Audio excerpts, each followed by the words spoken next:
Light mode में डाल दिया ना सामने कितना अच्छा लग रहा है। हो गया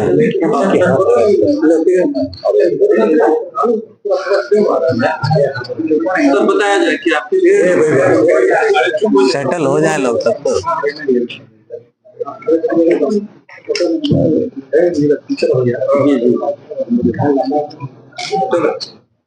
क्या मामला है सर?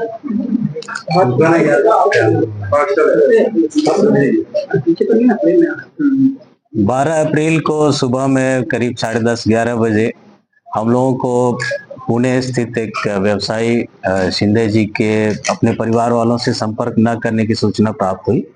परिवार वालों के द्वारा ये बताया गया कि 11 तारीख को रात्रि में ये पटना एयरपोर्ट उतरे थे और उसके बाद से उनसे संपर्क रात में एक बार हुआ था, उसके बाद से संपर्क नहीं हो पा रहा। इस सूचना के पर हम लोगों ने तत्काल हवाई अड्डा में एक सनहा दर्ज करते हुए अग्रतर कार्रवाई की, जिसमें सेंट्रल एसपी के नेतृत्व में एक टीम का गठन किया गया, जिसमें एसडीपीओ सचिवालय 1, एयरपोर्ट थाना के थानाध्यक्ष और टेक्निकल टीम को लगाया गया और पुणे की पुलिस महाराष्ट्र पुलिस के साथ समन्वय स्थापित करते हुए इस मिसिंग केस की जांच को आगे बढ़ाया गया। लेकिन एक समय के बाद फिर हमें लगा कि ये किडनैपिंग का ही केस उचित प्रतीत हो रहा है इसमें अनुसंधान करना, तो तत्काल उसमें प्राथमिकी दर्ज करके हवाई अड्डा में अग्रतर अनुसंधान प्रारंभ किया गया। अनुसंधान के क्रम में जो टेक्निकल एनालिसिस की गई उसमें अपहरणकर्ता के द्वारा जो गाड़ी यूज की गई थी उसको सबसे पहले लोकेट किया गया और उस गाड़ी की बरामदगी वैशाली जिला से किया गया, जंदाहा थाना से उसके मालिक को भी गिरफ्तार किया गया।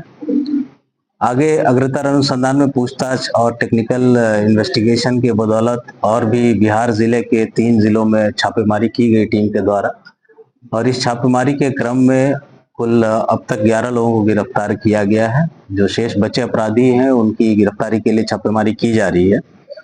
जो व्यक्ति गिरफ्तार किए गए हैं उनसे पूछताछ की गई तो उन लोगों ने अपना अपना अपराध स्वीकार किया इसमें और अनुसंधान करते समय कन्फेशन में पूछताछ में इस घटना के अतिरिक्त और भी 6 घटनाएं हम लोग के प्रकाश में आई हैं जो इससे पूर्व में घटित हुई हैं।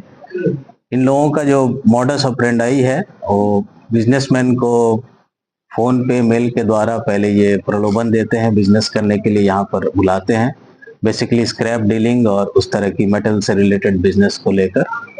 और जो व्यवसायी इनके झांसे में आते हैं उनको यहाँ बुलाते हैं पटना में और एयरपोर्ट से ही उनको किडनैप करके ले जाते हैं। फिर यूपीआई के माध्यम से या अन्य माध्यमों से उनके द्वारा पैसा एक्सटॉर्ट करते हैं, पैसा अपने अकाउंट्स में ट्रांसफर करते हैं या एटीएम के द्वारा उनको उसकी निकासी करके फिर व्यवसायियों को छोड़ दिया जाता था।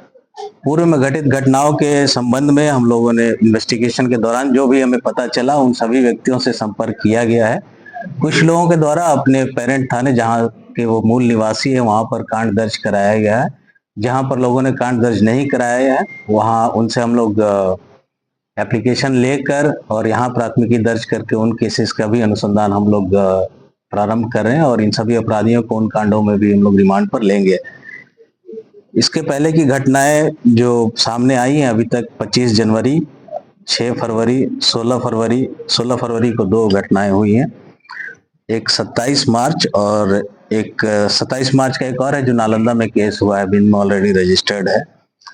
अलग अलग व्यापारियों से इन लोगों ने अलग अलग अमाउंट एक्सटॉर्ट किया, 7 लाख से लेकर 30-40 लाख 50 लाख तक के अमाउंट भी एक्सटॉर्ट किए गए हैं इन लोगों के द्वारा। इनका मुख्य सरगना जो पहले से इस स्क्रैप के कारोबार में रह चुका है उसका अनुभव है इस धंधे के बारे में, जिसके बदौलत वो झांसा देकर लोगों को बुलाया करता था। उसकी गिरफ्तारी भी हुई है, उसके पूछताछ में कई अहम सुराग भी हाथ लगे हैं। तो उनकी सारी संपत्ति की डिटेल्स इत्यादि हम लोग खंगाल रहे हैं और आगे इन पर कड़ी से कड़ी कार्रवाई की जाएगी। इस पूरे अनुसंधान के क्रम में और गिरफ्तारी में मैं ऑन रिकॉर्ड कहना चाहूँगा कि बिहार जिले के नवादा जिला, नालंदा जिला और गया जिला की पुलिस, वैशाली जिला की पुलिस का बहुत सहयोग रहा हम लोगों को। इसके साथ साथ इस राज्य के बाहर की भी पुलिस का भी सहयोग हम लोग को प्राप्त हो रहा है और हमें उम्मीद है कि हम लोग जल्द से जल्द वहाँ भी जो अपराधी गए हैं उनकी भी गिरफ्तारी करने में सफल होंगे। इस केस को बहुत ही गंभीरता से लेते हुए हम लोग का प्रयास है कि जल्द से जल्द इसमें आरोप पत्र दाखिल करें और स्पीडी ट्रायल चलाकर इन सभी अपराधियों को सजा दिलाई जाए। युवती की क्या भूमिका थी सर इस पूरे मामले में? युवती की क्या भूमिका थी जिसकी गिरफ्तारी हुई है? कुछ लोग हैं जो इस पूरे घटनाक्रम में मेन भूमिका में है, बुलाने से लेकर पैसा एक्सटॉर्ट करने में, और कुछ ऐसे लोग हैं जो अपराधी को प्रश्रय देने में है या उनको हेल्प करने में, अलग तरह से हेल्प करने में। तो कहीं ना कहीं कुछ ना कुछ भूमिका सभी की है, जिसके कारण जितने लोग गिरफ्तार हुए हैं सभी को हम लोग आगे अग्रसारित कर रहे हैं, जेल भेज रहे हैं। कितना रुपए का लेन देन हुआ था?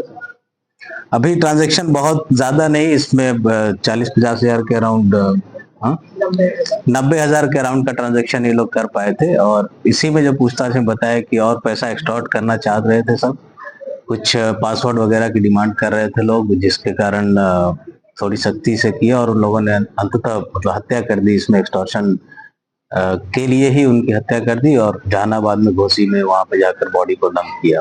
टोटल कितना रुपए का डिमांड किया गया? डिमांड ये लोग